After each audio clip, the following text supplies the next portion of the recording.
అటు దేవుని కృపను బట్టి ఈరోజు మీతో దేవుని మాటలు పంచుకునేటువంటి అవకాశం అయితే నాకు ఇవ్వబడింది.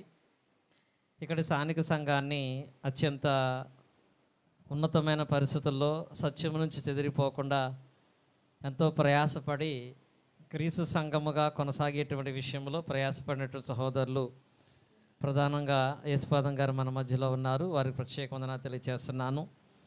వారితో పాటుగా ఎంతో సహకారులుగా ఉండి ఈనాటికి ఇంతటి ఉన్నతమైనటువంటి వాక్య భాగాన్ని మీరు వినగలుగుతున్నారంటే కారణం సహకరించినటువంటి నారాయణ గారు. వారికి ప్రత్యేక వందనాలు తెలియజేస్తున్నాను.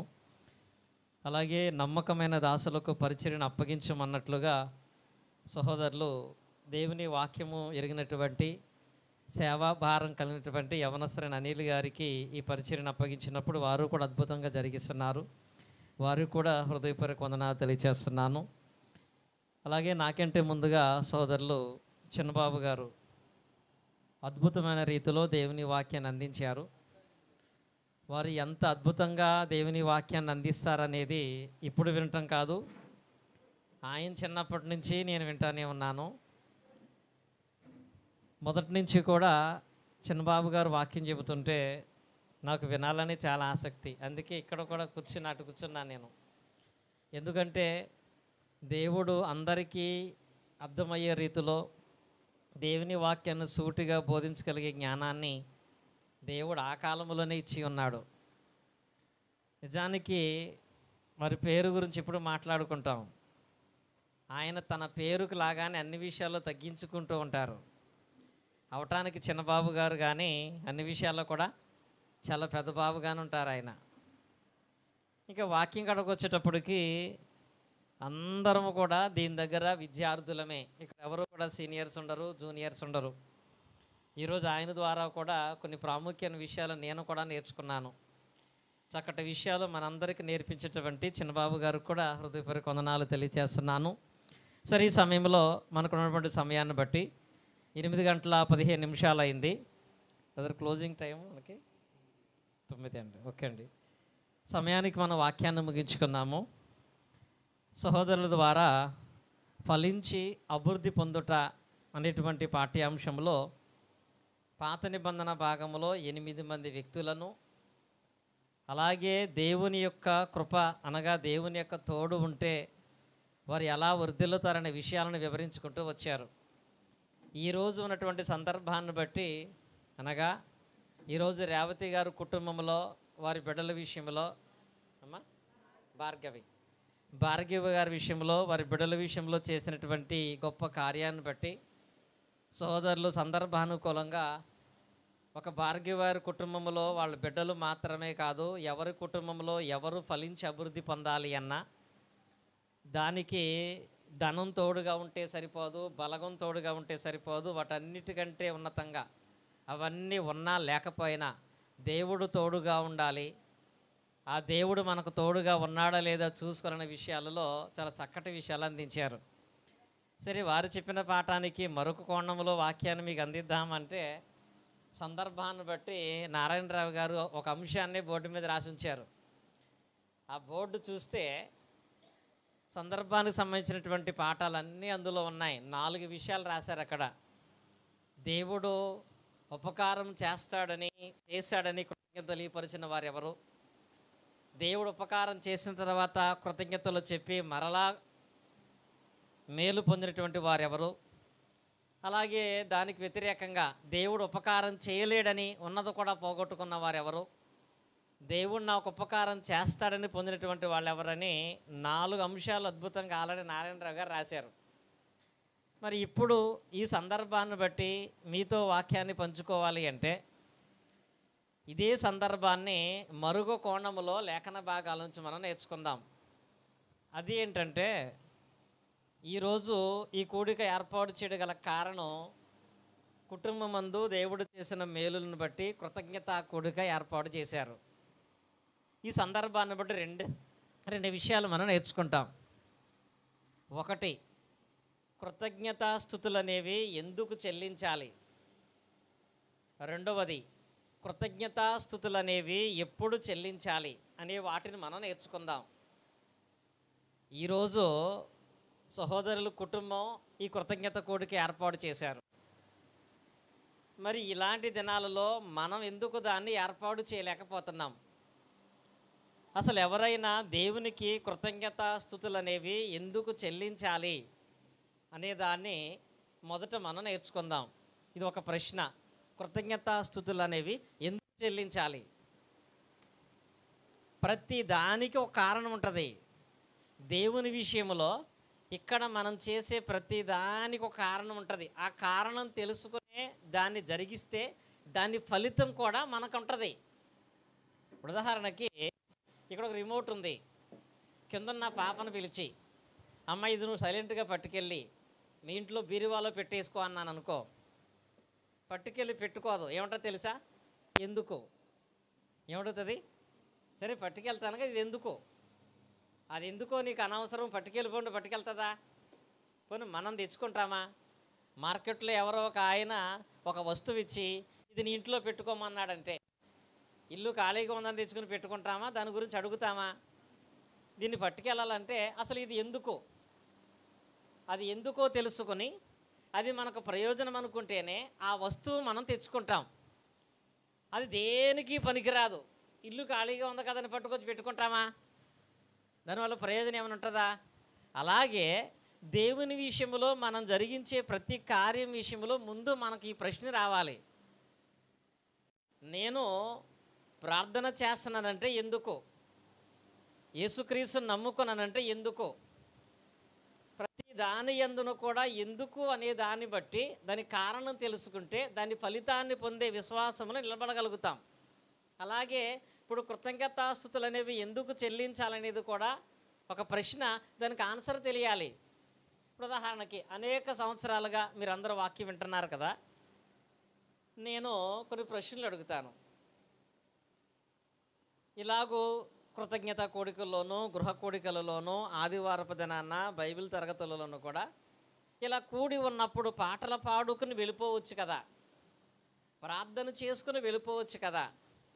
వాక్యాన్ని కూడా ఎందుకు మనం వింటాం? వాక్యం ఎందుకు వినాలి? వాక్యం వినకపోతే నిద్ర రాదు కాబట్ట. దానికి కారణం ఏంటి? దానికి కారణం తెలిస్తే వాక్యాన్ని మనం ఇంట్రెస్ట్గా వింటాం. దానికి కారణం తెలియకపోతే ఒక విలువలేని దానిలుగా నామకార్థంగా విని వెళ్ళిపోతాం. ఇది మీకు ప్రారంభంలోనే తెలుసు. వాక్యాన్ని అసలు ఎందుకు వినాలి? ఎప్పుడు మీకు ఆయన దగ్గర ఆన్సర్ వస్తుందంటే వినడం వలన ఏం కలుగుతుంది అంటే బైబిల్ భాషలో ఆన్సర్ వస్తుంది. అంటే వాక్యం మనం దేనికి వినాలంటే విశ్వాసము కలుగుట కొరకు మనం వాక్యం వినాలి. ఈరోజు చిన్నబాబు గారు చెప్పిన వాక్యాన్ని బట్టి మనకి అవిశ్వాసం కలిగిందా? విశ్వాసం కలిగిందా? విశ్వాసం. మనం ఫలించి అభివృద్ధి పొందాలంటే దేవుడు తోడుగా ఉండాలి, అది విశ్వాసం. యథార్థంగా ఉండాలి, అది విశ్వాసం. దేవునికి ఇష్టమైన విధానంలో ఫలించాలి, ఆ విశ్వాసం ఇప్పుడు కలిగింది కదా. అదే ఈ రాత్రి కూడికకి రాకపోతే, ఆ మాటలు వినకపోతే, మన కోసం దేవుడు ఫలాలు చూస్తున్నాడు, దేవుడు తోడుగా ఉంటే అన్ని విషయాల్లోనూ కూడా మనం ఫలించి అభివృద్ధి పొందుతామనే విశ్వాసం మనకు కలుగుతుందా?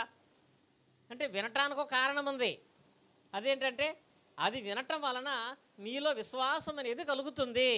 ఆ కారణం తెలుసుకుని దాన్ని వినాలి. అప్పుడు దానికి తగినటువంటి ఫలితాన్ని పొందుకుంటాం. రెండవది, విశ్వాసం అనేది ఎందుకు మనకి? దేవుని దగ్గరకు వస్తున్న మనకి బైబిల్ ఉంటే చాలదా? పాటల పుస్తకం ఉంటే చాలదా? విశ్వాసం కూడా ఎందుకు? విశ్వాసం అనేది లేకపోతే నారాయణరావు గారు రానివ్వరా? విశ్వాసం లేకపోతే అనిల్ గారు రానివ్వరా? దానికి గల కారణం ఏంటి? విశ్వాసం ఎందుకు? దీనికి మళ్ళీ బైబిల్లో చెప్తేనే ఆన్సర్ చెప్తారు మీరు. విశ్వాసం లేకుండా దేవుని ఇష్టం అసాధ్యం. అంటే విశ్వాసం అనేది ఎందుకంటే ఫ్లైట్ ఎక్కాలంటే దానికి సంబంధించినటువంటి టికెట్ ఉండాలి, ట్రైన్ ఎక్కాలంటే టికెట్ ఉండాలి, అలాగే దేవుని దగ్గరికి రావాలంటే విశ్వాసం అనేది ఉండాలి. అది లేకుండా దేవునికి ఇష్టడుగా ఉండటం అసాధ్యం. దేవునికి ఇష్టడుగా లేకుండా మన ఇష్టాలన్నీ దేవుడు తీర్చుతాడన్నది కూడా అసాధ్యం. కనుక విశ్వాసం ఎందుకంటే ఎవరినో మనుషులను మెప్పించటానికో కుటుంబాన్ని మెప్పించడానికో కాదు, అది లేకపోతే నేను దేవునికి ఇష్టలుగా ఉండలేను. అందుకు విశ్వాసం. దేవునికి ఇష్టడుగా నేను ఉండాలి కనుక విశ్వాసమును కలిగి ఉండాలనే దాని విషయంలో మనం వాక్యం విని విశ్వాసాన్ని పెంపొందించుకుంటున్నాం. విశ్వాసం ఉంచిన తర్వాత ఆ విశ్వాసాన్ని బట్టి మనుషులందరిలో కూడా మారు మనసు అనేది రావాలంటాం. మారు మనసు ఎందుకు? మారు మనసు అనే దాన్ని మనం ఎందుకు పొందుతాం, ఎందుకు పొందాలి? చాలామంది రోజుల్లో మనసు మార్చుకోగానే పర్లేదు, వస్త్రాలు మార్చుకుంటే పర్లేదు అనుకుంటున్నారు. తెల్ల బట్టలు వేసుకుంటే చాలు, అలంకరణ మార్చుకుంటే చాలు అని. కానీ బైబిల్ మాత్రము నువ్వు మనసును మార్చుకోవాలి, మారు మనసు పొందాలి, మారు మనసు పొందాలి అంటాడు. మారు మనసు ఎందుకో తెలుసా? మారు మనసు పొందటం అనేది దేవునికి ఇష్టడుగా ఉంచబడటం మాత్రమే కాదు, కానీ మారు మనసు అనే దాన్ని ఆయన ఆజ్ఞపూర్వకంగా ఇచ్చాడు. ఆ రిఫరెన్స్ కూడా అందరికీ తెలుసు. అపోస్తల కార్యం 17:30 ఏముంటుంది అక్కడ? ఆజ్ఞాన కాలము దేవుడు చూసినట్లుగా ఉండేను, కానీ ఇప్పుడైతే అంతటను అందరూ మారు మనసు పొందాలని దేవుడు కోరుకుంటున్నాడు. మారు మనసు పొందడం అనేది ఆజ్ఞ. ఇప్పుడైతే దేవుని యందు నాకు విశ్వాసం ఉంది, కానీ తర్వాత ఎప్పుడో పూర్తిగా మారతానులే, తర్వాత పూర్తిగా దేవునికి లోబడతానులే, ఇంకా నా మనసులో, నా ఆలోచనలో, నా తలంపులో పాపపు విధానాలు ఉంటాయిలే, పర్వాలేదు అనుకుంటే అక్కడ దేవునికి ఇష్టమైన కుమారుడుగా ఉండలేడు. ఆజ్ఞ ఖచ్చితంగా ఆయన దగ్గరకు వచ్చేటువంటి వాడు మారాలి అనుకుంటేనే రావాలి, మారే స్వభావం ఉంటే రావాలి, మారితేనే జీవితం మారుతుంది. ఎన్ని సంవత్సరాలు ఉన్నా మన అనుదిన క్రియలు మారట్లేదు, మన మాటలు మారట్లేదు, మన పాప పనులు మారట్లేదు. మార్పు లేనటువంటి మన జీవితంలో దేవుడు ఎలా మార్పును చూపిస్తాడు? కనుక మారు మనసు అనే దేవుడు ఒక ఆజ్ఞగా ఇచ్చాడు. ఇంకా తర్వాత మారు మనసు పొందిన తర్వాత బాప్తిసం ఇచ్చే ముందు, బాప్తిసం పొందే ప్రతి ఒక్కరి విషయంలో కూడా ఒక ఒప్పుకోలు తీసుకుంటారు. ఏంటది? ఎవరిని ఒప్పుకోలు తీసుకుంటారు? ఎవరిని ఒప్పుకోమని చెప్తారు? రోమపత్రికలు మనం చూస్తా 10వ అధ్యాయంలో యేసు ప్రభు అని నీ నోటితో ఒప్పుకోమంటారు. నీ వాక్యం విన్నావు, విశ్వాసం ఉంచావు, మారు మనసు పొందావు. ఒప్పుకోవటం ఎందుకు ఒప్పుకుంటున్నారు మీరు? దానికి కారణం తెలుసా? ఎందుకు ఒప్పుకుంటున్నాం? ఒప్పుకోలు తీసుకోవటం గల కారణం ఏంటి? మత్తయి సువార్త 10:32 యేసుక్రీస్తు ఒక మాట చెప్పారు. మత్తయి సువార్త 10:32 ఏమన్నారంటే, మనుషులు ఎదుట నన్ను ఒప్పుకున్నటువంటి వాడెవడో పరలోకమందు నా తండ్రి ఎదుట నేను వానిని ఒప్పుకొందును. మనుషులు ఎదుట ఎవడ నన్ను ఎరుగననునో వానిని పరలోకమందు నా తండ్రి ఎదుట నేను ఎరుగను. అంటే ఇప్పుడు మనం ఎందుకు ఒప్పుకుంటున్నాం? యేసుక్రీస్తుని ఎందుకు ఒప్పుకుంటున్నామంటే ఒక ప్రాముఖ్యమైనటువంటి విధానం ఉంది. మనుషులు ఎదుట క్రీస్తును ఒప్పుకుంటే తండ్రి ఎదుట రేపు ఆయన రాకడ యందు క్రీస్తు మనల్ని ఒప్పుకుంటాడు. మనుషులు ఎదుట ఆయన్ని ఒప్పుకొనకపోతే తండ్రి ఎదుట ఆయన మనం ఒప్పుకోడు. ఇక్కడ నువ్వు క్రీస్తుని ఒప్పుకోకపోయినా ఆయనకు వచ్చే నష్టం లేదు.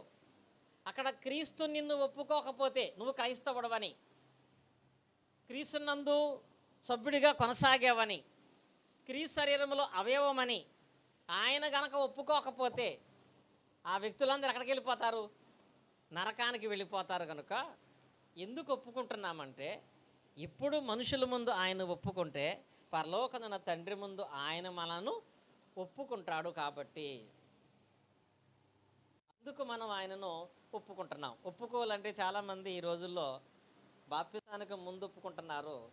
అంటే బాప్తిసం పొందటానికి ముందు ఒప్పుకుంటే చాలా, జీవితాంతం ఒప్పుకోలు మీద ఉండాలా? ఏమై ఉండాలి? ఆ ఒకరోజు మాత్రమే యేసు నా ప్రభువు అని ఒప్పుకోవటం కాదు. ప్రభువు అంటే నా మీద అధికారి, నా రాజు, నన్ను నడిపించేటువంటి వాడు, నా మీద సర్వాధికారైనటువంటి వాడు క్రీస్తే అని ఒప్పుకుంటున్నావు. ఆ ఒక్కరోజు కాదు, నీవు జీవించినంత కాలము ఆ అధికారానికి, ఆయన ప్రభువుని ఒప్పుకున్న దానికి లోబడి ఉండాలి. కానీ చాలామంది బాప్తిసానికి ముందు ఒప్పుకుంటున్నారు, బాప్తిసం పొందిన తర్వాత మళ్ళీ యథావిధిగా వాళ్ళ జీవితాలు వాళ్ళవి, నా జీవితానికి నేనే రాజు. క్రీస్తుని ఒప్పుకున్న తర్వాత నీ జీవితం నీ ఇష్ట ప్రకారం కాకుండా దేవుని ఇష్ట ప్రకారంగా జరిగించేది అయి ఉంటేనే అది నిజమైనటువంటి ఒప్పుకోలుగా ఉంటుంది. మీకు అర్థం అవ్వాలంటే, వివాహమైనప్పుడు భార్య భర్తలతో ఒప్పుకోలు ప్రమాణాలు చేపిస్తారు. ఈయనను నీ భర్తగా స్వీకరించి, అంగీకరించి జీవితకాలం అంతా ఈయనతోనే కాపురం చేస్తావా అని అడుగుతారు. ఏమంటుంది ఆవిడ? చేస్తానంటది. ఆ రోజుకేనా? బతికినంత కాలమా? పెళ్లి రోజు మాత్రమేనా? నేను పెళ్లి రోజు మాత్రమే ఒప్పుకున్నా, ఆ రోజుకి ఆ ఒప్పుకోలు, నెక్స్ట్ మంత్ నుంచి నాకు నీకు సంబంధం లేదు అని అంటే ఆ బంధం క్రమమైన బంధంగానే ఉంటుందా? అలాగే క్రీస్తును ఒప్పుకున్నావంటే బ్రతికినంత కాలం ఒప్పుకోలుకు నిలబడాలి. ఒకటి, ఒప్పుకున్నావంటే రేపు క్రీస్తు పరలోకమందున తండ్రి ఎదుట నిన్ను ఒప్పుకోవాలి కనుక అందుకు మనం ఒప్పుకుంటున్నాం. మీ అందరూ తెలుసు. ఒప్పుకున్న తర్వాత బాప్తీసం పొందుతున్నాం. ఎందుకు బాప్తీసం పొందుతున్నాం మనం? బాప్తీసం దేనికి బాప్తీసం పొందుతున్నాం? బాప్తీసం ఎందుకు పొందారు అందరూ? దుప్పట్లు ఇస్తారని కాదు కదా. దేనికి? అపోస్తలుల కార్యం 2:38 పాప క్షమాపణ నిమిత్తము ప్రతి వారు కూడా యేసుక్రీస్తు నామమున బాప్తీసాన్ని పొందుతున్నాం. ఇప్పుడు 5 కారణాలు అడిగాను నేను. వాక్యం ఎందుకు వినాలి? ఇదే ఆన్సరు బైబిల్ ప్రకారంగా. ఎందుకు వినాలంటే వాక్యం వినడానికి వెళ్తే కానీ పలహారం పెట్టడానికి కాదు, లోక సంబంధంగా మాట్లాడతారు. వాక్యం వినడానికి వెళ్తే కానీ భోజనాలు పెట్టడానికి కాదండి. వాక్యం ఎందుకు వినాలంటే విశ్వాసం కలగాలి కాబట్టి. విశ్వాసం ఎందుకు? అది లేకపోతే నువ్వు దేవుడికి ఇష్టడుగా ఉండలేవు కాబట్టి. ఆ విశ్వాసం కలిగిన తర్వాత నీలో ఏం ఉండాలి? ఖచ్చితంగా మారు మనసు. ఎందుకంటే అది ఆజ్ఞ కనుక. మారు మనసు పొందిన తర్వాత అందరి ముందు ఏం చేయాలి? క్రీస్తుని ఒప్పుకోవాలి. ఎందుకు?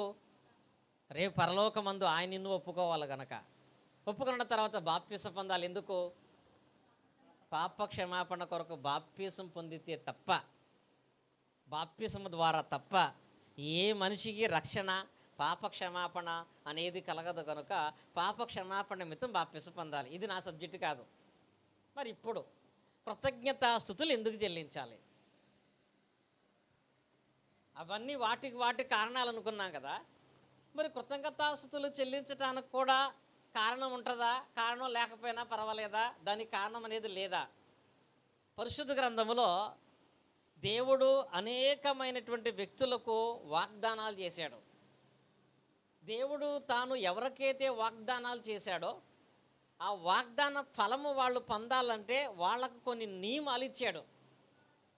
ఇప్పుడు ఉదాహరణకి ఆదికాండములో 12వ అధ్యాయంలో మనందరికీ బాగా తెలిసిన వ్యక్తి ఎవరాయన? అబ్రహాముకు దేవుడు గొప్ప వాగ్దానం చేశాడు. నీ నామం గొప్ప చేస్తాను, నీ సంతానం అభివృద్ధి చేస్తాను, నీవు అనేకులకు ఆశీర్వాదకరంగా ఉంటావని. అక్కడ చేసినటువంటి ఆ వాగ్దానము ఫలించాలంటే దేవుడు డైరెక్ట్గా ఆ వాగ్దాన ఫలం అబ్రహాముకి ఇచ్చేసాడా? నియమాలు పెట్టాడా? మీకు తెలిసిన నియమాలు చెప్పండి. ఒకటి, నీ ఇంటిని వదిలిపెట్టి రావాలి, నీ దేశాన్ని వదిలిపెట్టి రావాలి, నీ బంధువులు వదిలిపెట్టి రావాలి, నీ దేశానికి మరలా తిరిగి నీవు రాకూడదు, నిరీక్షణ కలిగి ఓర్పు కలిగి ఉండాలి. అప్పుడు కానీ అది పొందలేదు. అందుకే అబ్రహాం గురించి మాట్లాడుతూ ఆదికాండం 26వ అధ్యాయం 5వ వచనం మనం చూసినట్లయితే, అక్కడ ఆయన గురించి మాట్లాడిన ప్రస్తావన మనం చూసినట్లయితే ఆదికాండము 26వ అధ్యాయము 5వ వచనములో, ఎలయనగా అబ్రహాము నా మాట విని నేను విధించిన దాని ఆజ్ఞలను, నా కట్టలను, నా నియమములను గైకొనెను అనే మాట రాయబడింది. ఇక్కడ 3 విషయాలు ఉన్నాయి. దేవుడు అబ్రహాము గారు ఇచ్చినటువంటి ఆజ్ఞలను గైకొన్నాడంట, కట్టలను గైకొన్నాడంట, మూడోదేంటి? నియమాలు కూడా గైకొన్నాడంట. ఆజ్ఞలు, కట్టడలు, నియమాలు. దేవుడు ఇచ్చిన ఆజ్ఞ ప్రకారంగా జీవించాడు, దేవుడు పెట్టిన కట్టడల ప్రకారముగా జీవించాడు, దేవుడు చెప్పిన నియమాలను పాటించిన వాడుగా అబ్రహాము గారు ఉన్నారు. అందును బట్టి దేవుడిచ్చిన వాగ్దాన ఫలాన్ని అబ్రహాము గారు పొందినట్లుగా మనం చూస్తున్నాం. మీకు తెలిసిన సందర్భంలో కొన్ని ప్రశ్నలు అడుగుదాం అనుకుంటున్నాను నేను. అదేంటంటే, అబ్రహాము కంటే ముందుగా దేవుడు ప్రపంచం మొత్తము నాశనం అయిపోయినా నీ కుటుంబాన్ని మాత్రం నేను కాపాడుతానని చెప్పి వాగ్దానం చేసినటువంటి కుటుంబం ఎవరిది? నోవాహు కుటుంబం. నోవాహుకు దేవుడు ఆ వాగ్దానం చేసిన తర్వాత నోవాహుకు దేవుడు నియమాలు ఇచ్చాడా, ఇవ్వలేదా? నేను నీ కుటుంబాన్ని కాపాడుతానని దేవుడు చెప్పిన తర్వాత, దేవుడు ఎలాగా మాట ఇచ్చాడు కాబట్టి, దేవుడు ఎలాగా వాగ్దానం చేశాడు కాబట్టి ఆయనే కాపాడుకుంటాడని ఇంట్లో పడుకోలేదు. దేవుడు అతనికి వాగ్దానం చేసిన తర్వాత నేను చేసిన దాన్ని నువ్వు కళ్ళారా చూడాలంటే నీవు కొన్ని నియమాలు పాటించాలని చెప్పాడు. నోవాహు విషయంలో ఉన్న నియమాలు ఎవరన్నా గ్రహించారా? నియమాలు చూసినట్లయితే సృష్టి గారు చెప్పారు వాడ కట్టమని. ఒకటే నియమమా? ఎప్పుడైనా గ్రహించారా? మా రాజారాం గారు చెప్తున్నారు. అంటే నేను ఒక సీరియల్గా మీకు చెప్పాలంటే ఆదికాండం 6వ అధ్యాయంలో ఉంటుంది ఈ చరిత్ర భాగం అంతా. మొట్టమొదట దేవుడు పెట్టిన నియమం, నీ కొరకు వాడ కట్టాలి అంటే చితిసారపు మ్రాను మాత్రమే తీసుకురావాలి. ఏం తీసుకురావాలి? చితిసారపు మ్రాను తీసుకురావాలి. ఇది తప్ప వేరే దేన్నైనా వాడొచ్చా? వేరే దేన్ని తీసుకురాకూడదు. అది దొరకట్లేదు, ఇది దగ్గరగా ఉంది, అది అందట్లేదు, ఇది అందుతుంది, అది కట్టిగా ఉంది, ఇది సులువుగా దొరుకుతుందంటానికి లేదండి. అది దొరికినా కష్టమైన, ఇబ్బంది అయినా, బరువైనా, ఏదైనా దేవుడు చెప్పిన నియమాన్ని బట్టి దాన్నే తీసుకురావాలి. ఒకటి. రెండవది, తీసుకొచ్చిన తర్వాత తాను ఎంతవరకు కట్టగలడో అంతవరకు వాడను కట్టడం కాదు. ఎలా కట్టాలి? దేవుడిచ్చిన కొలతల ప్రకారముగా, నియమాల ప్రకారముగా, దేవుడిచ్చినటువంటి క్రమం ప్రకారముగా అతను వాడను కట్టాలి. రెండవది, అంత కట్టలేను కానీ ఇంతవరకే కడతానంటే కుదరదు. మూడవది, నోవాహు గారు తన కుటుంబాన్ని తానే వాళ్ళలోకి తీసుకెళ్ళాలి. నీవు నీ ఇంటి వారును కూడా వాడలోనికి ప్రవేశించమంటాడు. నీ ఇంటి వారితో నేను మాట్లాడతానన్నాడు. ఆయనే తన కుటుంబాన్ని తీసుకెళ్ళాలి. మూడవ భాగం, 4వ భాగం ఏంటంటే చూడండి, వాక్య భాగం అందు ఆదికాండము 6వ అధ్యాయం 19వ వచనం చూడండి. 6వ అధ్యాయం 19వ వచనం.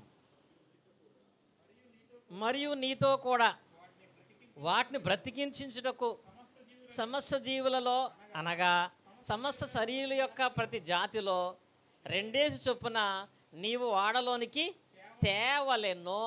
ఏం తీసుకురావాలంట? ఫస్ట్ చితిసారబ్రానే తీసుకురావాలి. దేవుడిచ్చిన లెక్క ప్రకారంగా వాడకట్టాలి. ఆయన కుటుంబాన్ని ఆయనే లోపలికి పంపించాలి. అలాగే సమస్త జాతిలో నుంచి, శరీరములుగా ఉన్నటువంటి సమస్త జాతుల్లో నుంచి 2 చొప్పున, ఒక జాతిలో 2 కాదు, 2 చొప్పున తీసుకువచ్చి ఆయనే వాడలోనికి తేవాలంట. ఇక్కడ బ్రేక్ పడుద్ది. చితిసారం రాని తెచ్చుకోమంటే నా కోసమే కాబట్టి పర్లేదు, నీ ఫ్యామిలీ అంతా లోపలికి వెళ్ళమంటే నా కోసమే కాబట్టి పర్లేదు. కానీ ఇప్పుడు ఏంటంటే సమస్త జీవరాశులు తీసుకురావాలి. ఇది నాకు సంబంధం ఏంటంటాం మనం, ఏమంటావు? నా వరకు నేను చూసుకుంటాను కానీ వాటన్నిటినీ తీసుకురావాల్సిన అవసరం నాకేంటి? ఇక్కడ నోవాహు అయితే అలా అనుకోలేదండి. దేవుడిచ్చిన మాటను బట్టి అవన్నీ వస్తాయి. చీమ మొదలుకుని ఏనుగు దాకా ప్రతి ఒక్కదాన్ని ఏం చేయాలి? వాడలోకి తీసుకురావాలి. అబ్రహాం విషయంలో నోవాహు విషయంలో దేవుడిచ్చిన వాగ్దానం నెరవేరాలంటే చీమ దగ్గర నుంచి ఏనుగు వరకు ప్రతి దానిని వాడలోనికి ఖచ్చితంగా తీసుకురావాలి. ఇది 4. 5వ నియమం ఏంటో తెలుసా? 5వది 6వ అధ్యాయం 21 చూడండి. మరియు తినుటకు నానా విధమైన ఆహార పదార్థములను కూర్చుకొని నీ దగ్గర ఉంచకము, అవి నీకును వాటికి ఆహారమగునని చెప్పాను అనే మాట రాయబడింది. అంటే ఇప్పుడు ఏం చేయాలంట? సరే, వాడలో మీరు ప్రవేశిస్తున్నారు కాబట్టి మీ ఫ్యామిలీకి కావాల్సిన ఆహారం తీసుకోవటం కాదంట, నీతో పాటు ఉండే వాటికి కూడా ఆహారాన్ని వాళ్ళలోకి తీసుకురావాలి. ఇదంతా సామాన్యమైన విషయమా? ఆయన కుటుంబానికి ఆహారం సమకూర్చుకోవాలంట, అందులోకి తీసుకొచ్చేటువంటి సమస్త జీవరాశులకు కావాల్సిన ఆహారాన్ని కూడా సమకూర్చుకురావాలంట. ఇంత చేయటం అనేది అబ్రహాము నాకు అసాధ్యం, నోవాహు అసాధ్యము, నేను దీన్ని చేయలేను, ఇది నాకు చాలా కష్టం అని ఉంటే దేవుని కార్యాన్ని చూడలేనివాడు ఉండే. దేవుడు నియమిస్తే అది ఎంత కష్టమైనా, ఎంత భారమైనా దాన్ని ఖచ్చితంగా జరిగిస్తేనే దేవుని కార్యాన్ని చూస్తాం. నోవాహు గారు ఈ 5 కార్యాలు చేసేటప్పటికి ఆయన వయసు ఎంతో తెలుసా? చెప్తారా? 600 సంవత్సరాలు. ఎంతండి? 600 సంవత్సరాలు. 600 సంవత్సరాల వయసులో దేవుడు నియమాలు పెడితే ఈ 5 నియమాలు ఖచ్చితంగా దేవుడు చెప్పినట్లుగా ఆచరించాడు. అందుకే నోవహుతో దేవుడు ఏం తెలియపరిచాడంటే, నోవాహు అట్లు చేశానంటాడు. ఎట్లు? దేవుడు ఆయనకు ఆజ్ఞాపించిన యావత్తు కూడా ఏ వయసులో? 600 సంవత్సరాల వయసులో. మీరు ఇప్పుడు 600 సంవత్సరాల వయసు కాదు కదా, 60 సంవత్సరాలు కూడా రాకమునుపే సంఘములో కానీ కుటుంబ విషయంలో కానీ దేవుని కొరకు చేయవలసిన పనుల విషయంలో మనం ఏమంటున్నాం? నేను చేయలేను కానీ ఎవరన్నా చేస్తారేమో చూసుకోండి. నేను చెయ్యలేను అని అన్నంతకాలం దేవుడు మన జీవితంలో ఏమీ చేయడు. దేవుడు నియమించి ఏర్పాటు చేస్తే ఆయన నియమం ప్రకారముగా ప్రతి ఒక్కరూ ప్రతి దానిని చేసినప్పుడే దాని ఫలితాన్ని పొందగలుగుతారు. ఆనాడు అబ్రహాముకు దేవుడు నియమాలు పెట్టాడు, దాన్ని అబ్రహాము జరిగించాడు, దేవుని యొక్క వాగ్దాన ఫలాన్ని చూశాడు.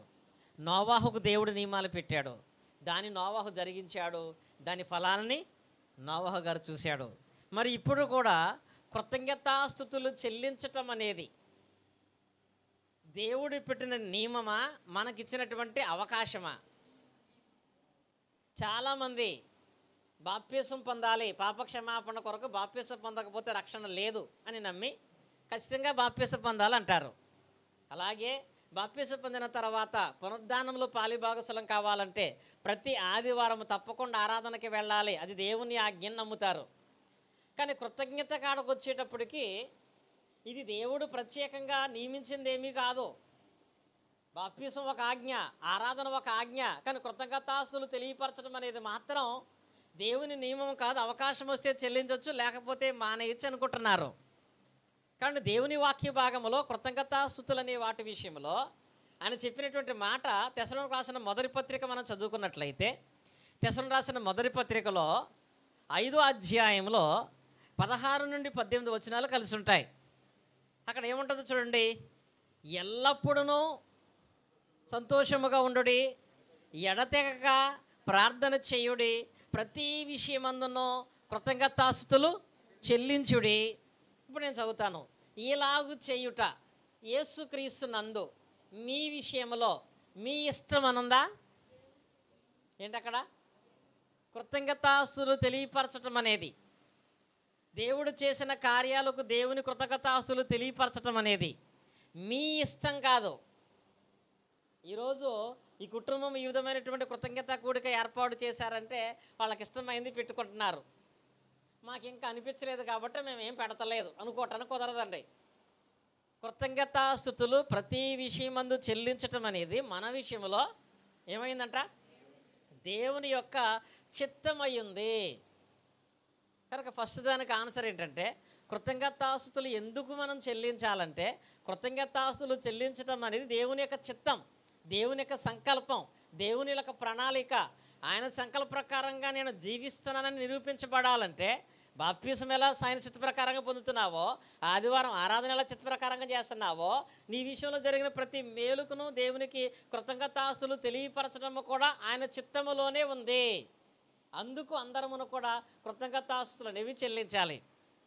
ఇంకా తర్వాత రెండవ భాగంలోకి మనం వెళ్ళినట్లయితే, కృతజ్ఞతాస్తుతులు అనేవి ఎప్పుడు చెల్లించాలి?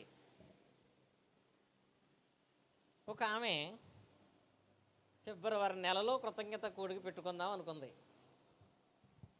డిసెంబర్ 27వ తారీఖున కృతజ్ఞత కూడికి పెట్టింది. ఎంత టైం పెట్టింది ఆమెకి?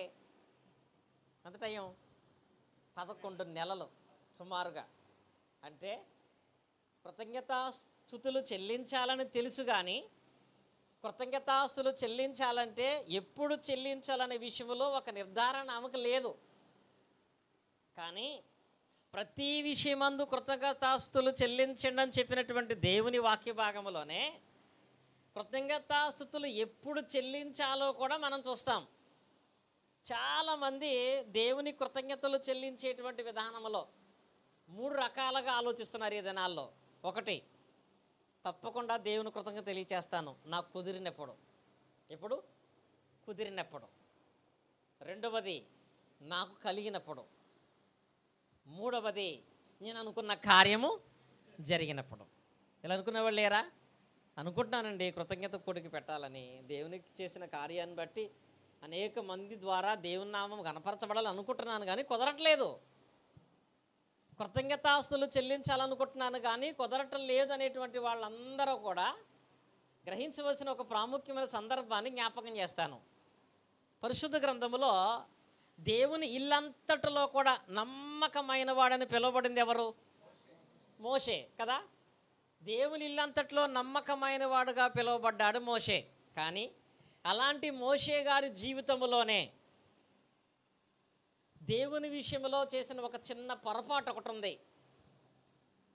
ఆ పొరపాటు, ఆ సందర్భము మీ అందరికీ తెలుసు. సంఖ్యాకాండం మనం చూసినట్లయితే 20వ అధ్యాయంలో, సంఖ్యాకాండము 20వ అధ్యాయము 8వ వచనం చూడండి. ఇక్కడ మోషేతో దేవుడు మాట్లాడుతున్న సందర్భం ఏమిటనగా, ఇశ్రాయేలు అరణ్యములో ప్రయాణం చేస్తారు. 7 సంవత్సరాల ప్రయాణం, 40 సంవత్సరాలు. 40 సంవత్సరాలు వాళ్ళు ప్రయాణం చేస్తున్నప్పుడు మార్గ మధ్యంలో వాళ్ళకి నీళ్లు లేవు. ప్రజలందరి కొరకు మోషే ప్రార్థన చేశాడు. దేవుడు అన్నాడు, ఆ ప్రజలందరినీ కూడా నేను చూపించే బండ యుద్ధకు వాళ్ళని పోగు చేయమన్నాడు. అప్పుడు మాట్లాడుతున్నాడు, నీవు నీ కర్ర తీసుకుని నీవు నీ సహోదరుని అహరోను సమాజమును పోగు చేసి వారి కనులు ఎదుట ఆ బండతో మాట్లాడము, అది నీళ్ళు ఇచ్చునని చెప్పాడు. ఇక్కడ ఉన్నటువంటి ఈ సందర్భంలో మోషే గారిని దేవుడు నీ కర్ర తీసుకుని బండ దగ్గరికి వెళ్ళమన్నాడు. అనేక సంవత్సరాలుగా మీరు వాక్యం వింటున్నారు కనుక సందర్భం తెలుసు కనుక, అక్కడ మోషే గారు చేసినటువంటి తప్పేంటి? ఒకటి, సోదరు చెప్తున్నారు, దేవుడు బండతో మాట్లాడమన్నాడు, కానీ బండను మోషే కొట్టాడు అని. ఒక ఆయన అంటాడు, దేవుని ప్రజలైన ఇశ్రాయేలీలను ఏమన్నాడు తెలుసా? ద్రోహులారా అని తిట్టాడు, అందుకు దేవుడు కోపం వచ్చిందని. నిజమే, బండతో మాట్లాడమంటే బండను కొట్టాడు. దేవుని ప్రజలైన ఇశ్రాయేలు నడిపించమంటే ఆ ప్రజలను ఏమన్నాడు తెలుసా? ద్రోహులారా అని మాట్లాడాడు. కానీ దేవుడు అతని విషయంలో తప్పుగా ఎంచింది బండను కొట్టినటువంటి దాన్ని బట్టి కాదు. బండను ఎందుకు నువ్వు కొట్టావని అడగలేదు. రెండవది, దేవుని ప్రజలైన ఇశ్రాయేలీలను ద్రోహులారా అని ఎందుకు తిట్టావని కూడా అడగలేదు. ఆ రెండిటికంటే ప్రధానమైనదిగా మోషే విషయంలో దేవుడు మోపిన నేరం ఏంటో తెలుసా? 12 చూడండి. అప్పుడు యెహోవా మోషే అహరోనులతో, మీరు ఇశ్రాయేలు కలుగుట నా పరిశుద్ధతను సన్మానించినట్లు ఏం చేయలేదంట. అంటే ఇక్కడ మోషే విషయంలో దేవుని దగ్గర కనపడినటువంటి అపరాధము లేక పాపం ఏంటంటే, బండను మాట్లాడమంటే కొట్టాడు, అది తప్పు అనుకుంటున్నారు చాలామంది. దేవుని ప్రజలను తిట్టాడు, అది తప్పుకుంటున్నారు కూడా చాలామంది. కానీ ఆ రెండిటికంటే కూడా ప్రధానంగా దేవుడు నేరముగా ఎంచింది ఏంటో తెలుసా? ఇక్కడ మోషే బండ ద్వారా ఇశ్రాయేలు ప్రజలకు దేవుడు నీళ్ళు ఇప్పిస్తున్నప్పుడు దేవుణ్ణి ఏం చేయలేకపోయాడంట? సన్మానించలేదు. పాపం అక్కడ సందర్భం చూస్తే ఆయన బాధలు ఆయనవి. నిజమే, దేవుడు అక్కడ మోషే నీ కర్ర తీసుకుని వెళ్ళి ఇశ్రాయేలుకి అందరికీ నీళ్లు కావాలి కనుక నీ కర్ర తీసుకువెళ్ళి బండతో మాట్లాడు, నీళ్ళు వస్తాయి, వాళ్ళందరూ వచ్చి తాగుతారని చెప్పలా. దేవుడు ఏమన్నాడంటే, ఇశ్రాయేలులందరి కన్నుల ఎదుట దాంతో మాట్లాడమన్నాడు. ఇప్పుడు మోషే బండతో మాట్లాడాలంటే ఆ బండ దగ్గరికి ఎవరు రావాలి? ఇశ్రాయేలు అందరూ రావాలి. వాళ్ళు ఏమన్నా 50 మంది 60 మందా? ఎంతమంది? సుమారుగా కాలు బలమే 6,03,550 మంది. ఇంకా చూడాలంటే ఒక 20 లక్షల మంది అనుకోండి. 20 లక్షల మంది వచ్చేదాకా మోసే వెయిట్ చేయాలి అక్కడ. అంతమంది రావటం అంటే అందరూ వస్తారా? ఒక్కొక్కసారి స్థానిక సంఘాల్లో సేవకులకి బీపీ వచ్చేస్తూ ఉంటుంది. ప్రార్థన స్టార్ట్ చేసి పాటలు పాడుతారంటే సన్నగా వస్తూ ఉంటారు. ఉన్న 50 మంది 100 మంది అలా వస్తుంటే కోపం వచ్చేస్తాను. మరి ఆయనకి అంతమంది రావాలి, వాళ్ళందరి కళ్ళ ముందు మాట్లాడాలి, వాళ్ళందరి అందరినీ సమకూర్చాడు. అందుకే కోపం వచ్చింది. అందరిని సమకూర్చి మరకలు మాట్లాడాడు. కాబట్టి వాళ్ళందరిని పిలిచి వాళ్ళందరూ వచ్చేటువంటి ఈ అడవిడిలో మోషేకి ఏం కుదరలేదంటే దేవునిని సన్మానించడం కుదరలేదు. పోనీలే, అంతమందిని తీసుకొచ్చాడు పాపం, అంతమంది ముందు మాట్లాడాడు, ఇంత అడావిడిలో ఇంత కంగారులో ఏం సన్మానిస్తాడని దేవుడు వదిలేశాడా? ఈ ఒక్కసారి కుదరలేదని దేవుడు వదిలేశాడా? అంటే దేవుని మాటను బట్టి దేవుని ప్రజలు నడిపిస్తున్నటువంటి నమ్మకమైన వాడుగా పిలువబడినటువంటి మోషేయే ఒక విషయంలో దేవుడు చేస్తున్న కార్యానికి దేవుణ్ణి సన్మానించకపోతే, దేవుడు విడిచిపెట్టకపోతే, మరి మన జీవితాల్లో దేవుడు చేసిన కార్యాలను బట్టి మనం చెల్లించకపోతే మనల్ని దేవుడు విడిచిపెడతాడా? ప్రతిసారి మోషే ప్రార్థన చేశాడు, ఈ ఒక్కసారి తప్ప. ప్రతిసారి దేవుని కనపరచడు, ఈ ఒక్క విషయం తప్ప. సరే, అన్నిసార్లు కుదిరిందిలే, ఈ ఒక్కసారి కుదరలేదులే, సరే అని దేవుడు విడిచిపెట్టాడా? ఆ ఒక్క కారణాన్ని బట్టే భౌతిక సంబంధమైనటువంటి వాగ్దాన భూమికి మోషేకు ప్రవేశం లేకుండా దేవుడు చేశాడు. చేయలేదా? ఇక్కడ మోషే విషయంలో ఏం ఆలోచించవచ్చు? అక్కడ దేవుడి కృతజ్ఞతాస్తులు తెలియపరచడం నాకు ఇష్టం లేదని మోషే అనలా, కుదరలేదు. మరి ఈ రోజును బట్టి మనం మోషేలాగా ఒక్క విషయంలోనే కుదరలేదా? అన్ని విషయాల్లో కుదరట్లేదా? ఆలోచించారా? ఆయనకు ఒక్క విషయంలోనూ కుదరలేదండి కృతజ్ఞతలు తెలియపరచడం. మరి 2025 స్టార్ట్ అయిన తర్వాత దేవుడు చేసిన కార్యాలను బట్టి మనకి ఎన్ని విషయాల్లో కుదురుండదు? దేవుని విషయంలో ఎప్పుడు మన కృతజ్ఞత తెలియపరచాలంటే కుదిరినప్పుడు, అంటే అది చాలా తప్పు. కుదిరితే దేవునికి నేను కృతజ్ఞతాస్తులు తెలియపరుస్తాను, అవకాశం ఉంటే దేవుని కృతజ్ఞత తెలియపరుస్తాను అంటే ఎప్పటికీ దేవుని చిత్త ప్రకారముగా ఆ నియమాన్ని మనం పాటించలేం. కుదిరితే కాదండి, ఏం కాదు. కుదిరితే నేను దేవునికి కృతజ్ఞతాస్తులు తెలియపరుస్తాను అనుకుంటే దాని యందు దేవుని యొక్క ఫలితాన్ని మనమైతే పొందలేం. రెండవ కేటగిరీ ఎవరో తెలుసా? కలిగితే నేను దేవుని కృతజ్ఞతాస్తులు తెలియచేస్తాను. కలిగితే అంటే ఒక ఆవిడ ఉంటుంది, అంటే దేవుడు కార్యం చేసిన తర్వాత దానిని బట్టి కృతజ్ఞత కోడికను పెట్టి అనేక మంది ఎదుట దేవుని నామం సన్మానించాలి, దేవుని నామాన్ని కనపరచాలి. కొంతమంది అంటారు, నేను కూడా దేవుని నామాన్ని సన్మానించడానికి దేవుడు చేసిన మేలు కృతజ్ఞతాస్తులు తెలియపరచమనుకుంటున్నాను, కానీ నేను కృతజ్ఞత కూడికి పెడితే రేవతి గారేనా, భార్గవి గారిలాగా ఎలా పెట్టండి, నేను పెడితే మ్యాక్సిమం 1000 మంది రావాలి, నేను పెడితే అందరికీ భోజనాలు పెట్టాలి, నేను పెడితే 50 మంది సేవకులు పిలవాలి, అలా అయితే పెడతా నేను. అప్పుడు కుదిరితే, ఇప్పటికి అంటే అలా పెట్టగలిగేవన్నీ కలిగిన తర్వాత అప్పుడు పెడద్దంట. కలిగితే నేను దేవుని కృతజ్ఞతాస్తులు తెలియచేస్తాను అనుకుంటే దాని యందును కూడా మనం ఎలాంటి ఫలితాన్ని మనం పొందలేమో. పరిశుద్ధ గ్రంథంలో యేసుక్రీస్తు చెప్పినట్టు ఒక ఉపమానం ఉందండి. మత్తయి సువార్తలోకి మనం వెళ్ళినట్లయితే 25వ అధ్యాయము 15వ వచనం మనం చదువుకున్నట్లయితే ఇక్కడ ఒక ఉపమానం ఉంది. ఈ ఉపమానములో ఒక యజమానుడు 3 మనుషులను పిలిచి వాళ్ళల్లో 3కి తలాంతులు ఇచ్చాడు. మీ అందరికీ తెలుసు. మొదటి వ్యక్తికి ఎన్ని ఇచ్చాడు? 5 తలాంతులు ఇచ్చాడు. రెండో వాడికి 2 తలాంతులు ఇచ్చాడు. మూడో వాడికి 1 తలాంతు ఇచ్చాడు. మీకు ఈ 3లో ఎవరంటే బాగా ఇష్టం? 5 తలాంతులు గలవాడంటే మీకు బాగా ఇష్టం. కానీ నాకు 5 తలాంతులు గలవాడు కంటే కూడా 2 తలకాంతులు గలవాడంటే నాకు చాలా ఇష్టం. ఎందుకో తెలుసా? 5 తలాంతులు గలవాడు వాడికి ఎక్కువ ఇచ్చాడు కాబట్టి దాన్ని బట్టి వాడు చేయవలసిన పని వాడు చేశాడు. 2 తలాంతులు గలవాడు చేయటానికి చాలా రకాల ఆలోచనలు వస్తాయి. ఈ 2 తలాంతులు గలవాడే గనక నేను దేవుడిచ్చిన దానిని బట్టి దీనిని అభివృద్ధి పరచాలంటే నాకు కూడా 5 ఇచ్చాక చూద్దాం అనుకుంటే, ఇప్పుడు నాకు కూడా 5 ఇచ్చాక చూద్దాం, అదే కలిగితే నాకు కూడా 5 ఇచ్చిన తర్వాత అప్పుడు వీటిని అభివృద్ధి పరిచే మనం చేద్దాం. 2 ఇచ్చాడు, ఆయనకి 5 ఇచ్చాడు, 5 ఇచ్చిన తర్వాత మనం చూద్దాం అనుకుంటే వాడికి 5 ఇచ్చేవాడా, ఉన్నది కూడా తీసేసుకునేవాడా? ఇలా 5 ఇచ్చాక చూద్దాం అనుకునే వారందరూ కూడా బాగా కలిగితే, బాగా డబ్బులుంటే గ్రాండ్గా దేవుని కొరత తెలియపడదాం అనుకునేటువంటి వాళ్ళే. ఈ 2 తలాంతులుగా ఎందుకు నాకు ఇష్టమంటే, వాడికి 5 ఇచ్చి నాకు 2 ఇచ్చాడని వీడు బాధపడలేదు. కింద 1కి ఇచ్చి నాకు 2 ఇచ్చాడని వీడు గర్వపడలేదు. తెలుసా?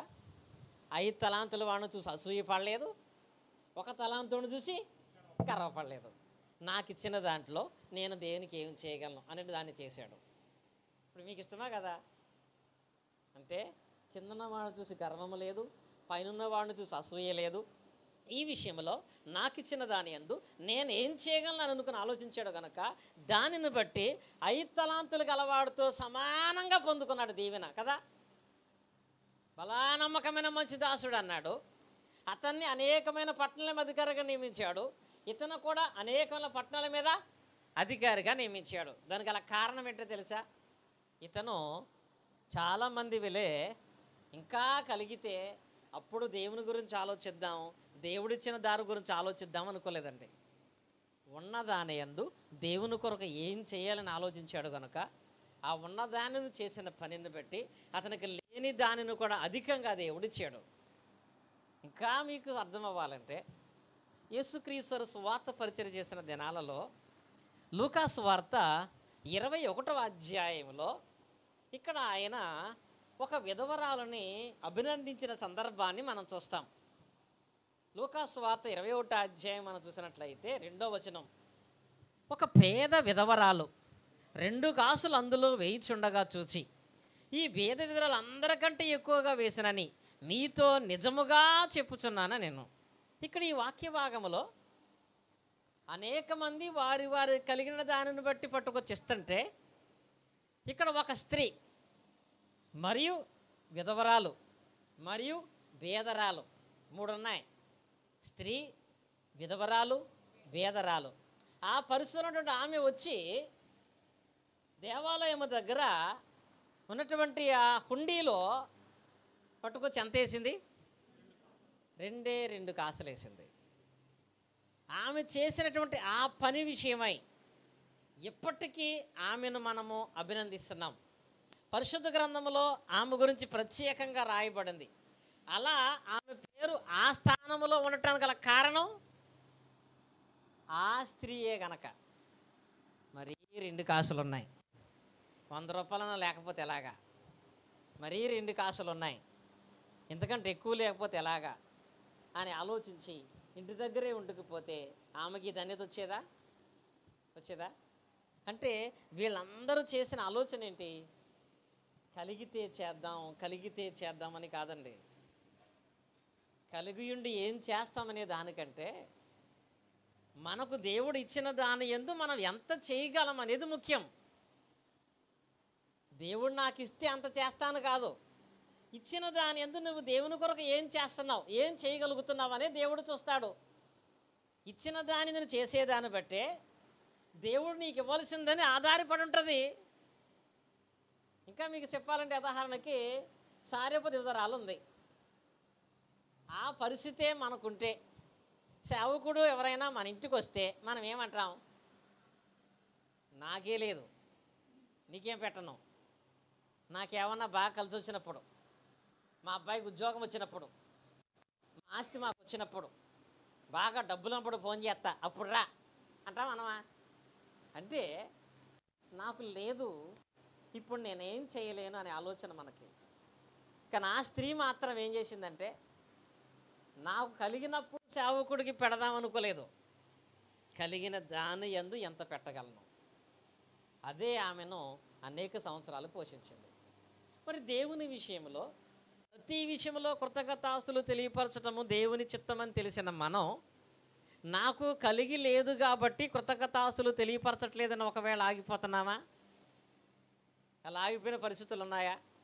ఎంత ఉంటేనే దేవుని కృత తెలియపరచాలని ఉందా? అలా అనుకుంటున్నామంటే 2వ కేటగిరీలో మనం ఉన్నాం. కలిగితే దేవునికి కృతజ్ఞతాస్తులు తెలియపరుస్తారని. 3వ వాళ్ళు ఉంటారండి, జరిగితే దేవుని కృతజ్ఞతాస్తులు తెలియచేస్తాను. ఏంటది? జరిగితే. అంటే దేవుడికే పరీక్ష. మామూలు భాషలో చెప్పాలంటే, దేవుడా దమ్ముంటే దీన్ని చెయ్యి, అప్పుడు పెడతా ప్రార్థన. ఎవరికి సవాలు? దేవుడికే. జరిగితే పెడతా ప్రార్థన, జరిగితే చేస్తా కృతజ్ఞత కోరిక, జరిగితే చేస్తా దేవునికి సహకారము. కనుక నువ్వు దీన్ని జరిగించు అని మాట్లాడటం, ఇది ఎంత అవివేకంగా ఉంటుందో తెలుసా? ఇలా ఒకసారి యేసుక్రీస్తు వారిని సువార్త పరిచయం చేసినప్పుడు కొంతమంది అడిగారు. మత్తయి సువార్త 12వ అధ్యాయం మనం చూసినట్లయితే 38వ వచనంలో, మత్తయి సువార్త 12వ అధ్యాయం 38వ వచనం మనం చూసినట్లయితే, అప్పుడు శాస్త్రుల్లోనూ పరిచయుల్లోనూ కొందరు బోధ కూడా నీ వలన ఈ సూచక్రియ చూడగోరుచున్నామని ఆయనతో చెప్పగా, ఆయన ఇట్లా నేను ఏమంటున్నారు అక్కడ వాళ్ళు? ఒక కార్యం చేయి చూస్తాం. ఏమంటారు వాళ్ళు? యేసుక్రీస్తు వారిని, అయ్యా నువ్వు ఎన్నో కార్యాలు చేస్తావంట కదా, మా ముందు ఒకసారి ఇది చెయ్యి అంటే, ఇప్పుడు ఎవరికి టెస్ట్ చేస్తున్నారు వాళ్ళు? క్రీస్తుకే పరీక్ష. చాలామంది దేవుడు కూడా అలా పరీక్ష చేస్తారండి. మీరు ఆ దేవుణ్ణి పరీక్షించే విధంగా మాట్లాడుతున్నారు అనుకోరు. అలా మాట్లాడేవేంటో తెలుసా? పాస్ అయితే, ఉద్యోగం వస్తే, పిల్లలు పుడితే, పెళ్ళి అయితే, ఆరోగ్యం వస్తే నేను దేవుని కొరకు నిలబడతాను అంటున్నావంటే నీవు అదే మాట మాట్లాడుతున్నావు. జరిగితే అని చాలా ప్రమాదకరం అండి. ఇక్కడ వాళ్ళు యేసుక్రీస్తు వారితో నువ్వు ఒక్క సూచక్రియ చేసి చూడు, మా ముందు ఒక కార్యం చేయి, వాళ్ళకి మనకు తేడా ఏముందండి? అలా మాట్లాడుతున్న వాళ్ళతో యేసుక్రీస్తు ఏమన్నారో తెలుసా? చూడండి అక్కడ, వ్యభిచారులైన చెడ్డతనారా మీరు సూచక్రియలు అడుగుచున్నారు, ప్రవక్త అయిన యోనాను కూర్చుని సూచక్రియే కానీ మరి ఏ సూచక్రియను నీకు అనుగ్రహింపబడదు అని ఏమన్నా తెలుసా? వాళ్ళు ఏమని పిలిచాడు? ఈ విచారులైన చెడ్డతరం వారలారా. ఆయన వచ్చి, అయ్యా నువ్వు ఏదైనా ఒక కార్యం చేయి చూద్దాం అనుకుంటున్నామంటే, మీరు కార్యం మాత్రమే చూడాలనే ఆలోచన కలిగినటువంటి వారుగా ఉన్నారు అంటే మీరు వ్యభిచారమైన చెడ్డతరం లాంటి వాళ్ళు. జరిగితే చూద్దాం అనుకుంటున్నాము, నువ్వు చెయ్యి, దాని యందు మేము విశ్వాసం ఉంచుతామని మాట్లాడుకోవటం. తద్వారా వాళ్ళది ఏమన్నా తెలుసా? మీకు భౌతిక సంబంధమైనటువంటి ఏ సూచక్రియ కనపడదు. ఒకే ఒక సూచక్రియ మీ అందరికి ఏంటో తెలుసా? యోనా గురించిన సూచక్రియ. అంటే మీదుట ఉన్న నేను చనిపోతాను, సమాధి చేయబడతాను, మూడో దినాన తిరిగి, ఇది తప్ప మీకు ఇంకా ఏమీ కనపడదన్నాడు. అంటే వాళ్ళ విషయంలో ఆయన ఏం చెప్పినట్టు అక్కడ? ఏ విధమైన కార్యము మీ విషయంలో జరగదు. ఎందుకు జరగదు? ఎందుకు జరగదు అక్కడ? నువ్వు చేస్తే మేము చూద్దాం, నువ్వు చేస్తే ఆలోచిస్తాం అనుకుంటున్నారు కాబట్టి. ఇలా అనుకునేవారు ఎవరైనా ఉన్నారా? పాస్ అయితే ప్రార్థన పెట్టుకుంటాను, ఉద్యోగం వస్తే బాప్తిసం పొందుతాను, పిల్లలు పుడితే ప్రార్థన క్రమంగా వెళ్తాను, అలా దేవుణ్ణి పరీక్షించే విధంగా మాట్లాడితే దేవుని వల్ల మేలు పొందకపోగా ఉన్నదాని అందును కూడా ఉన్నటువంటి దాన్ని పోగొట్టుకునే ప్రమాదం ఉంటుంది.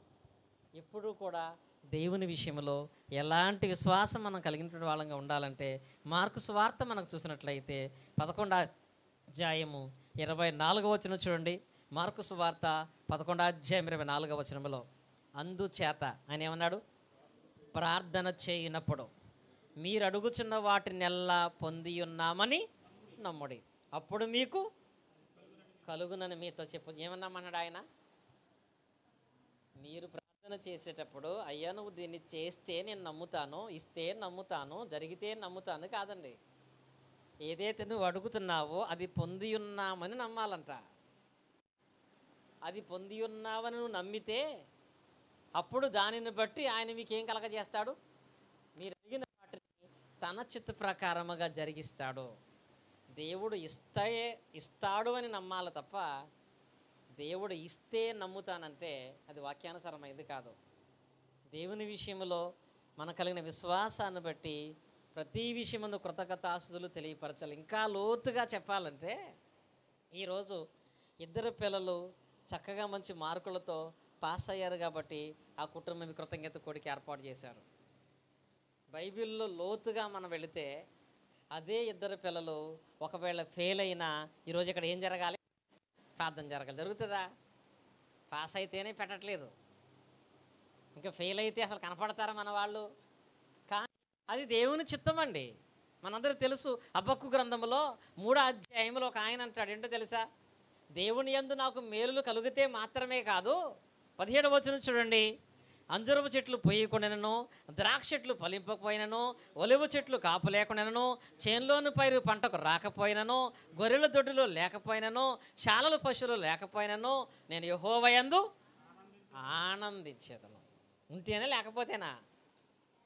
ఉంటేనే లేదు మనకి. దేవుడు ఎన్నో కార్యాలు చేస్తున్నా, ఎన్నో మేలు మన జీవితాల్లో జరిగిస్తూ ఉన్నా ఉంటేనే కుదరట్లేదని కొంతమంది, ఇంకా అనుకున్నటువంటివి నాకు కలగలేదని కొంతమంది, దేవుడు ఇంకా పూర్తిగా చేయలేదని కొంతమంది దేవుని చిత్తాన్ని వ్యతిరేకించినటువంటి వాళ్ళగా జీవిస్తున్నారు. కానీ హబక్కూ గ్రంథంలో అయితే ఏమంటే తెలుసా? నీకు జరిగితే కాదు, నీకు జరగకపోయినా నువ్వేం చేయాలి? యెహోవా యందు ఆనందించే స్వభావం నీకుందని కనపడాలండి. అది కనపడుతుందా? నీ విషయంలో నష్టం జరిగినా నీ విశ్వాసం అలాగే ఉంటుంది అనేది కనపడుతుందా? కనపడే స్వభావం అనుకుంటుందా? మనిషి యొక్క జీవితంలో విశ్వాసానికి అనేక పరీక్షలు వస్తూ ఉంటాయి. మేలు కీడులు అనేవి మనకి ఒకదాని తర్వాత ఒకటి వస్తూ ఉంటాయి. కానీ మేలు ఎందైనా కీడు ఎందైనా మనం ఎలా ఉండాలి? దేవుని యందు ఆనందించేటువంటి విశ్వాసాన్ని కలిగినటువంటి వాళ్ళంగా మనం ఉండాలి. అలా ఎవరైతే ఆనందిస్తారో వాళ్ళ యందే దేవుడు ప్రతి ఆశీర్వాదాన్ని ఇస్తాడు. ఇక్కడ హబక్కూ గ్రంథములో ఈయన చెప్పాడు, లేకపోయినా సంతోషిస్తాను, శాలలో పశువు లేకపోయినా సంతోషిస్తానని. కానీ నిజ జీవితంలో దాన్ని అనుభవించి చెప్పింది ఎవరో తెలుసా? ఈ స్థితిని గొర్రెలు లేకపోయినా పశువులు లేకపోయినా ఎవరక్కడ? యోబు ఏమన్నాడు? తనకు ఆ స్థితి వస్తే, అయ్యో దేవుడు నాకు అన్యాయం చేశాడు, దేవుడు యథార్థంగా నీతివంతుడిగా భక్తి గలవాడుగా ఉంటుంటే దేవుడు ఇంకా ఎన్నో మేలు చేస్తాడు అనుకుంటే ఇదేంటి అనుకోకుండా గొప్ప నష్టం వచ్చేసింది, ఇంత ప్రమాదం వచ్చేసింది, 10 మంది బిడ్డలు చనిపోయారు, పశువులన్నింటినీ కోల్పోయాను, ఆరోగ్యాన్ని కోల్పోయాను, చివరికి నా భార్యను అసహించుకుంటుంది చెప్పి దేవుని దూషించాడా? ఆ స్థితిలో కూడా ఆనందించి దేవుడిచ్చాడు, దేవుడు తీసుకున్నాడు, దేవుని నామానికి మహిమ కలుగును గాక. ఎందుకు అలా మాట్లాడాడో తెలుసా? ప్రతి విషయమందు కృతజ్ఞతాస్తులు తెలియపరచడం దేవుని చిత్తం. ఆ చిత్తమైన నియమాన్ని పాటిస్తే దేవుడు చేసిన వాగ్దాన ప్రకారముగా నేను ఫలితాన్ని పొందుకుంటానని. కనుక కృతజ్ఞతాస్తులు తెలియపరిచే విషయంలో నష్టములో కూడా యోబు నియమాన్ని పాటించాడు. కనుక దేవుడు తన యొక్క వాక్య ప్రకారముగా చిత్త ప్రకారముగా 2 ఆశీర్వాదాన్ని ఇచ్చాడు. మరి ఇప్పుడు మన జీవితంలో కృతజ్ఞతాస్తులు తెలియపరచడం అనేది ఎలా భావించాలి మనం? ఇది దేవుని యొక్క నియమము, దేవుని యొక్క కట్టడ, ఇంకా చెప్పాలంటే దేవుని యొక్క చిత్తం. ఆ చిత్తాన్ని బట్టి దీన్ని మనం ఎప్పుడు చెల్లించాలి? ప్రతి విషయంలో, ప్రతి సందర్భంలో, ప్రతి స్థితి యందు నీవు దేవునికి కృతజ్ఞతాస్తులు తెలియపరచాలి. కృతజ్ఞతాస్తుతులు తెలియపరచాలి అనే మాట వచ్చినప్పుడు నీ దగ్గర ఏ 3 మాటలు ఉండకూడదు. 1 కుదరట్లేదు, డబ్బులు అంత లేవు, 2 అది జరిగినప్పుడు అని అనుకోవటం. జరిగితే చేస్తాను, కలిగితే చేస్తాను, కుదిరితే చేస్తానంటే ఎప్పటికీ నీకు ఏది జరగదు, ఏది కుదరదు, ఏది కలగదు. ఇది నేను చెప్తున్నటువంటి మాట కాదు, దేవుని వాక్యం ఉన్నటువంటి మాట. అలాగూ కాక దేవుని చిత్త ప్రకారముగా ఆయనకు ప్రతి విషయం ముందు మీరు కృతజ్ఞత తెలియపరచండి. తద్వారా భౌతిక సంబంధమైనటువంటి మేలును మనం పొందుకుంటాం. ఆత్మ సంబంధంగా పరలోకమందు క్రీస్తుతో కూడా నిత్య ఆనందాన్ని పొందే ధన్యతను మనం కలిగినటువంటి వాళ్ళంగా ఉంటాం. కనుక 1-3 చెప్పాను మీకు. బాప్తిసం పొందడం ఒక నియమం. దేని కొరకు? పాప క్షమాపణ కొరకు. అది పొందకుండా రక్షణ లేదు. ఆరాధన చేయటం ఒక నియమం. దేని కొరకు? క్రీస్తు పునరుద్ధానమందు మనం పాలిభాగస్థలమై పరలోకం వెళ్ళేటువంటి అర్హత పొందడం కొరకు. అలా కృతజ్ఞతాస్తులు తెలియపరచడం కూడా నియమం. ఎందుకు? కృతజ్ఞతాస్తులు తెలియపరిస్తేనే మరలా దేవుడు మనకి ఆశీర్వాదాలు ఇస్తాడు. కనుక ఈ 3 బాప్తిసం పొందిన వారు ఎవరన్నామంటే ఆ నియమాన్ని పాటించాలి. బాప్తిసం పొందిన వాళ్ళు క్రమం తప్పకుండా ఆరాధనలో కొనసాగాలి. ఆరాధనలో కొనసాగుతుంటే వాళ్ళు దేవుడు చేసిన మేలును బట్టి దేవునికి ఎల్లప్పుడూ ఏం చేయాలి? కృతజ్ఞతాస్తుతులు తెలియపరచాలని ప్రేమతో కోరుకుంటూ ఈ మాటలు ముగిస్తున్నాను. దేవుడు మనందరి హృదయాల్లో ఫలింపచేయనుగాక.